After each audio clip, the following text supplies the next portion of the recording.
ઉત્તર ભારતમાં ભારે હિમવર્ષાને પગલે ડીસા સહિત સમગ્ર બનાસકાંઠા જિલ્લામાં પણ તાપમાનનો પારો ગગડી રહ્યો છે। આજે ડીસામાં 2 ડિગ્રી તાપમાન ઘટી જતા લઘુત્તમ તાપમાન 11.3 ડિગ્રી નોંધાયું, જેથી લોકો ઠંડીમાં ઠૂંઠવાયા હતા। કાશ્મીરમાં ભારે હિમવર્ષાની સીધી અસર ગુજરાત અને બનાસકાંઠામાં પણ થઈ રહી છે। બનાસકાંઠા જિલ્લામાં પણ તાપમાનનો પારો ગગડી ગયો હતો। ડીસામાં લઘુત્તમ તાપમાન 11.3 ડિગ્રી આસપાસ નોંધાયું। ગઈકાલે લઘુત્તમ તાપમાન 13.2 ડિગ્રી હતું, જેમાં 1.9 ડિગ્રી જેટલો ઘટાડો થતાં આજે 11.3 ડિગ્રી તાપમાન નોંધાયું। છેલ્લા 2 દિવસમાં જ કોલ્ડ વેવના કારણે તાપમાનમાં 4 ડિગ્રીનો ઘટાડો નોંધાયો છે। અઠવાડિયા અગાઉ 14 થી 15 ડિગ્રી તાપમાન હતું, તે ઘટીને 11 ડિગ્રી સુધી પહોંચી ગયો છે, જેની સીધી અસર લોકોના જનજીવન પર પણ જોવા મળી રહી છે।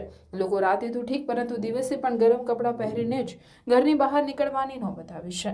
રાત્રે પણ લોકો ઠંડીથી બચવા માટે તાપણાનો સહારો લઈ રહ્યા છે અને દિવસ દરમિયાન પણ લોકો ગરમ કપડાં પહેરીને જ ઘરની બહાર નીકળી રહ્યા છે। જો કે આગામી સમયમાં હજુ પણ કોલ્ડ વેવની સ્થિતિ રહેશે તેવી આગાહી હવામાન વિભાગે કરી છે, જેથી લોકોએ હજુ પણ વધારે ઠંડીનો સામનો કરવો પડે તેવી પરિસ્થિતિ બની શકે છે।